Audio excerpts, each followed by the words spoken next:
Je suis là. J'ai une question par rapport au système que vous avez mis en place aujourd'hui. Vous nous avez dit hier qu'il y aura des surprises, que les choses vont un peu changer.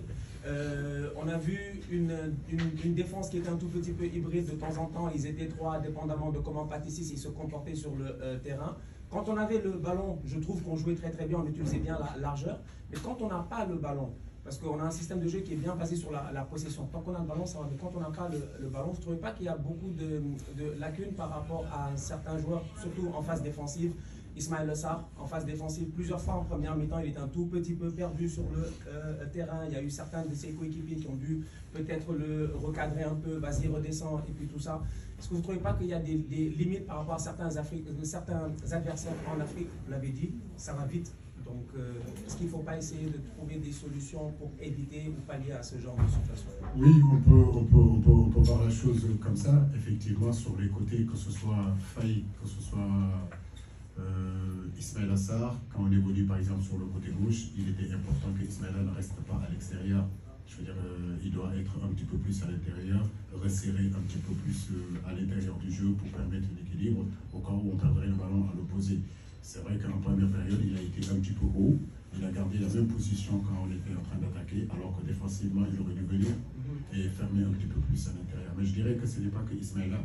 De l'autre côté aussi, avec le cas, c'était pareil aussi. Il a fallu qu'on rectifie ça. C'est-à-dire un peu plus de couverture en réalité de nos pistons sur nos centraux. Je crois que c'est un axe de travail, on va continuer à y travailler. On a vu que vos deux milieux relayeurs, ils étaient souvent sur le côté. On a vu par exemple Pape Sarr, il était toujours à gauche. Lamine Camara, il était toujours à l'extérieur aussi à droite. Et ça a un petit peu fatigué Iliman Ndiaye. On le voyait tout le temps redescendre jusqu'au centre pour aller récupérer la balle et relancer les attaques. Est-ce que c'était c'était voulu de votre part ou c'était juste parce que l'adversaire était un petit peu vous a compliqué la tâche sur les côtés? Parce qu'après, on a senti une grosse supériorité au niveau du milieu de terrain. Non, je ne crois pas. Je n'ai pas vu une grosse supériorité au milieu du terrain. Il n'y avait que Patissis et Ismaël Sarr contre 4 Gabonais.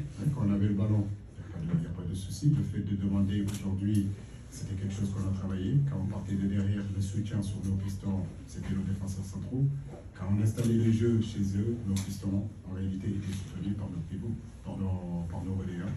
Donc ça donnait un petit peu la place à Pathé de pouvoir venir au ballon et libérer de l'autre côté. Donc c'était quelque chose de travaillé et de voulu.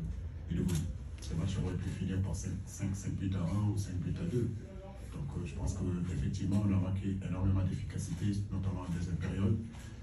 On a eu des occasions pour faire le break.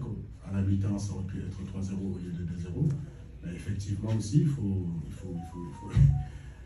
donner la qualité, il faut donner du crédit à l'adversaire. Donc cet adversaire-là aussi, il n'était pas venu pour défendre et ne pas faire valoir ses qualités. Ils ont fait valoir leurs qualités, mais on les a maîtrisées. Et puis, comme je le dis, c'est un match, si on était un peu plus efficace, ça aurait pu passer de 3 à 4, peut-être même à 5. Ce match aurait pu finir par 5 buts à 1 ou 5 buts à 2. Donc je pense qu'effectivement, on a manqué énormément d'efficacité, notamment en deuxième période. On a eu des occasions pour faire le break. À la mi-temps, ça aurait pu être 3-0 au lieu de 2-0. Mais effectivement aussi, il faut donner la qualité, il faut donner du crédit à l'adversaire. Donc cet adversaire-là aussi, il n'était pas venu pour défendre et ne pas faire valoir ses qualités.